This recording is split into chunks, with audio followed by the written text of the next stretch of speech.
ಶೀಘ್ರದಲ್ಲಿ ಹೊಸ ಬಸ್ ನಿಲ್ದಾಣಕ್ಕೆ ಶಂಕುಸ್ಥಾಪನೆ. ಶಾಸಕ ಪಟ್ಟಣ.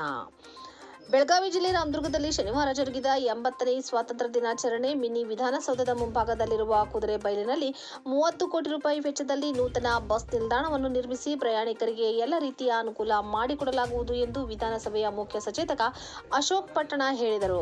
ಪಟ್ಟಣದ ತೇರ್ ಬಜಾರ್ನಲ್ಲಿ 80ನೇ ಸ್ವಾತಂತ್ರ್ಯ ದಿನಾಚರಣೆಯ ಸಾರ್ವಜನಿಕ ಧ್ವಜಾರೋಹಣ ನೆರವೇರಿಸಿ ಮಾತನಾಡಿದ ಅವರು, ಹೊಸ ಬಸ್ ನಿಲ್ದಾಣ ಜಾಗವನ್ನು ಬಾಗಲಕೋಟೆಯ ಬಿವಿವಿ ಸಂಘಕ್ಕೆ ವರ್ಗಾವಣೆ ಮಾಡಿ ಬಿವಿವಿ ಸಂಘದ ಹೆಸರಿನಲ್ಲಿರುವ ಕುದುರೆ ಬೈಲನ್ನು ನೂತನ ಬಸ್ ನಿಲ್ದಾಣ ಮಾಡಲು ಇಬ್ಬರು ಒಡಂಬಡಿಕೆ ಮಾಡಿಕೊಳ್ಳಲಾಗಿದೆ. ಆಸ್ತಿಗಳು ಪರಸ್ಪರ ವರ್ಗಾವಣೆಗೊಂಡಿವೆ. ಅನುದಾನ ಮಾತ್ರ ಬಿಡುಗಡೆಗೊಳ್ಳಬೇಕಿದೆ ಎಂದು ತಿಳಿಸಿದರು. ರಾಮದುರ್ಗ ತಾಲೂಕಿನ ಕ್ರೀಡಾಪಟುಗಳಿಗೆ ಕ್ರೀಡಾಂಗಣ ಇಲ್ಲದೆ ಗ್ರಾಮೀಣ ಪ್ರತಿಭೆಗಳು ಮರೆಯಾಗುತ್ತಿವೆ. ಅವರ ಪ್ರತಿಭೆಗಳನ್ನು ಹೊರತೆಗೆಯಲು ಸುಸಜ್ಜಿತ ತಾಲೂಕು ಮಟ್ಟದ ಸುಸಜ್ಜಿತ ಕ್ರೀಡಾಂಗಣ ನಿರ್ಮಾಣಕ್ಕೆ ಒತ್ತು ನೀಡಲಾಗುವುದು ಎಂದು ಹೇಳಿದರು. ಪ್ರತಿ ವರ್ಷವೂ ಅರಮನೆ ಆವರಣದಲ್ಲಿ ನಡೆಯುತ್ತಿದ್ದ ತಾಲೂಕು ಆಡಳಿತದ ಧ್ವಜಾರೋಹಣವನ್ನು ಈ ಸಾರಿ ಪೊಲೀಸ್ ಮೈದಾನಕ್ಕೆ ವರ್ಗಾವಣೆ ಮಾಡಿ ಆಡಳಿತಾತ್ಮಕ ಧ್ವಜಾರೋಹಣವನ್ನು ತಹಶೀಲ್ದಾರ್ ಪ್ರಕಾಶ್ ಗಾಯಕ್ವಾಡ್ ನೆರವೇರಿಸಿದರು. ಈ ಸಂದರ್ಭದಲ್ಲಿ ಮಾತನಾಡಿದ ಅವರು, ದೇಶದ ಸ್ವಾತಂತ್ರ್ಯಕ್ಕಾಗಿ ಪ್ರಾಣತ್ಯಾಗ ಮಾಡಿದ ಮಹನೀಯರನ್ನು ಎಲ್ಲರೂ ಸ್ಮರಿಸಬೇಕಿದೆ ಎಂದು ತಿಳಿಸಿದರು.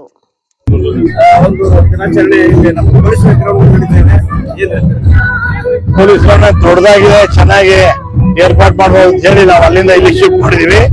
ಇದು ಬಹಳ ಚೆನ್ನಾಗಾಯ್ತು. ಇನ್ನು ಮುಂದಿನ ವರ್ಷ ಇನ್ನ ಕೂಡ ಎಲ್ಲ ಕಡೆ ಶಾಮೀನ ಹಾಕಿ ಯಾರು ಭಾಗವಹಿಸ್ತಾರ ವಿದ್ಯಾರ್ಥಿಗಳಿಗೆ ಯಾರು ಬಿಸಿಲು ತೊಂದರೆ ಆಗದಂಗೆ ಇನ್ನು ಹೊಸ ಕಾರ್ಯಕ್ರಮ ಮಾಡಕ್ಕೆ ನಾವು ತಯಾರು ಮಾಡ್ತೀವಿ. ಈಗ ಇನ್ನೊಂದು ಬೇಡಿಕೆ ಇದೆ, ಬಹಳ ವರ್ಷದ ಬೇಡಿಕೆ ಇದೆ.